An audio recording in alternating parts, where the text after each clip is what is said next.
Baik, kalau kita perhatikan dalam kehidupan sehari-hari, kondisi ekonomi itu tidak selalu berjalan dengan stabil.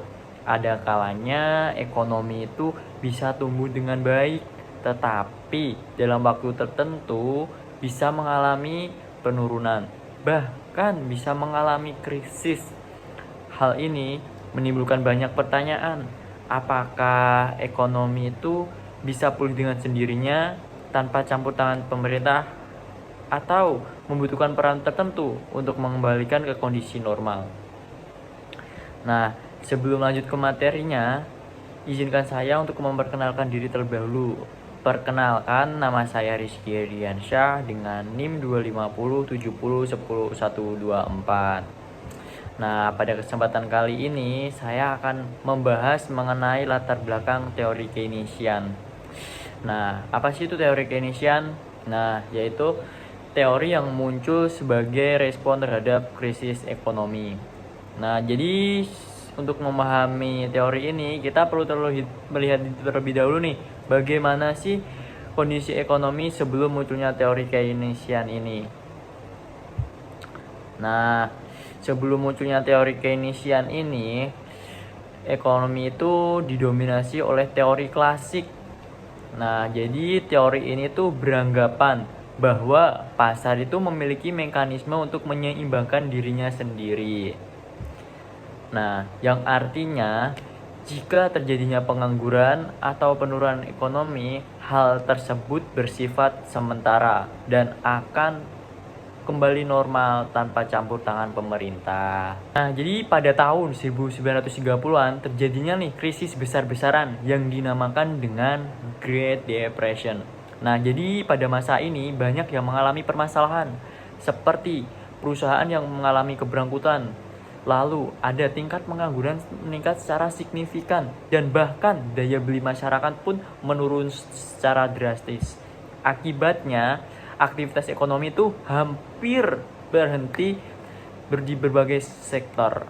Nah, jadi yang menjadi masalah utamanya itu adalah kondisi ini tuh berlangsung sangat lama tanpa menunjukkan tanda-tanda untuk pemulihan. Setelah melihat kondisi tersebut, John Maynard Keynes pada tahun 1936 mengemukakan pemikiran baru melalui karyanya.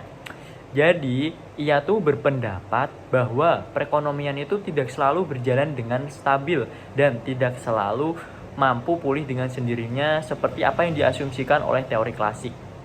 Jadi, menurutnya tuh dalam kondisi tertentu dibutuhkanlah peran aktif pemerintah.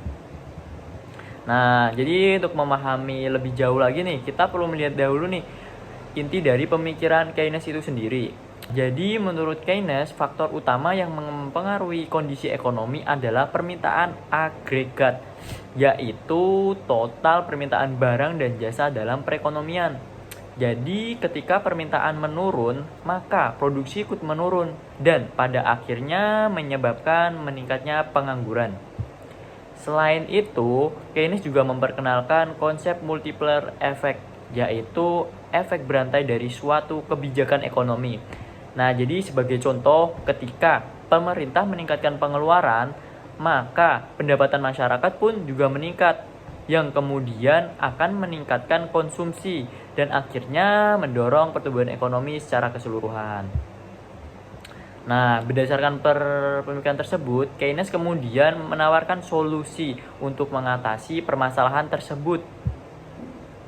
Nah, jadi Keynes ini menawarkan berupa campur tangan pemerintah dalam perekonomian melalui kebijakan ekspansif seperti pemerintah meningkatkan pengeluaran untuk mendorong aktivitas ekonomi seperti pembangunan infrastruktur. Selain itu, pemerintah juga dapat menurunkan pajak agar daya beli masyarakat pun ikut meningkat. Nah, selanjutnya itu ada dampaknya nih. Dengan meningkatnya pemerintah masyarakat, perusahaan akan meningkatkan produksi barang dan jasa. Akibatnya, lapangan pekerjaan bertambah dan tingkat pengangguran pun juga bisa berkurang. Nah, hal ini menunjukkan bahwa kebijakan pemerintah dapat membantu pemulihan kondisi ekonomi yang sedang menurun. Namun, meskipun teori ini memiliki banyak pengaruh, tetap ada beberapa kelemahan dari teori Keynesian ini. Salah satunya kelemahannya itu adalah kebijakan ini bisa menyebabkan inflasi apabila jumlah uang yang beredar terlalu banyak. Selain itu, teori ini juga dianggap terlalu bergantung pada pemerintah. Karena itu, kebijakan Keynesian ini tidak selalu cocok digunakan dalam setiap kondisi ekonomi. Nah, dari penjelasan tersebut dapat disimpulkan bahwa teori ini tuh muncul sebagai respon terhadap kegagalan teori klasik dalam menghadapi krisis ekonomi. Teori ini juga menekankan bahwa dalam kondisi tertentu peran pemerintah itu sangat dibutuhkan untuk menjaga stabilitas dan untuk mendorong pemulihan. Baik, sekian pemaparan materi dari saya. Apabila saya ada salah kata, wassalamualaikum warahmatullahi wabarakatuh. Bye.